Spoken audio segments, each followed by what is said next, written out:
Hi, this is Dr. Michael Craig with TheLogicalSoul.com. I want to go over the 4 phases of the Logical Soul technique. The first phase is called the interview. Now, the interview involves sitting with another person, and I assume that you're doing this with another person. It's best to do it with another person for 2 reasons. First of all, you're going to get feedback with that other person that you would not get in your own insular thinking. By insular thinking, I mean by yourself, without feedback.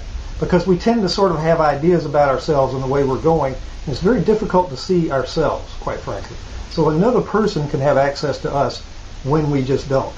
So it's always good to have a person, a partner, a spouse, a family member, a friend, someone that you trust who can be with you and go through this process. It's very powerful when you do it this way, and I strongly urge you to get a partner to do this with on a regular basis. So the first step is the interview. You sit with the person. Now, maybe you know this person, maybe you don't. But I assume you know the person that you're working with. So the interview is not about how are you doing and what are you doing at work, or how's your life going, any of those type of open-ended questions. The thing we're going to be asking in the interview is, what issue is up for you today? Now, that's a very simple question, and it has a very important aspect to it, and that is, when you ask what is up for you today, that pinpoints how your body feels. In other words, what is happening in your body and your mind that's causing you a concern right this minute.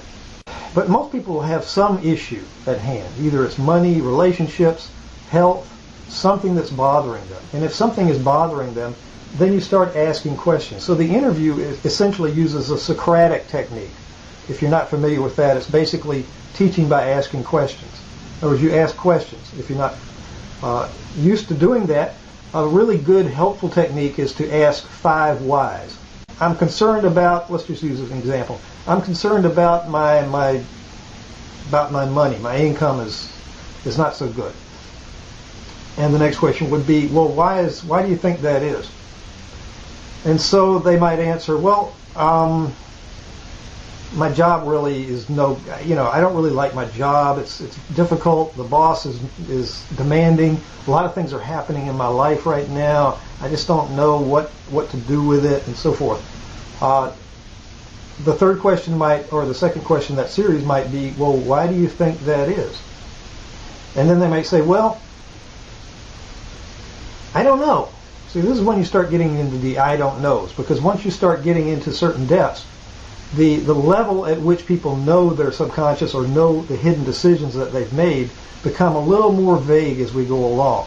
So once you reach that state of I don't know, and it may be 2-3 questions in, that is the level at which the Logical Soul technique begins to come into play, when you can begin to make statements around that issue and find out from your body what is exactly happening and how can we overcome that. So the interview is a very important part of this process, to begin to pinpoint exactly what affirmation you want to use to bring into this session that needs to be resolved. For example, the person in the current example might say, when you ask why do you think your boss is mean or your job is so demanding, they might say, well, I really want to be a writer. That begs the question then, well, what prevents you from being a writer? Okay. Then they might go into a whole statement about that. And if you keep asking the whys, there's going to get to the point to where, well, I don't believe I can make any money being a writer, or something to that effect. If that's the case, a statement might be, an introductory statement might be that you can test around, I can make money being a writer. Or the issue may be around money itself. Or the issue may be around creativity. Perhaps they were told when they were very young that they couldn't write, or something to that effect, but yet it's inside of them. These questions are crucial. The interview is the most important aspect of this process, in the sense that until you discover what statement, where the statement is that directs a person's life, you won't be able to go further.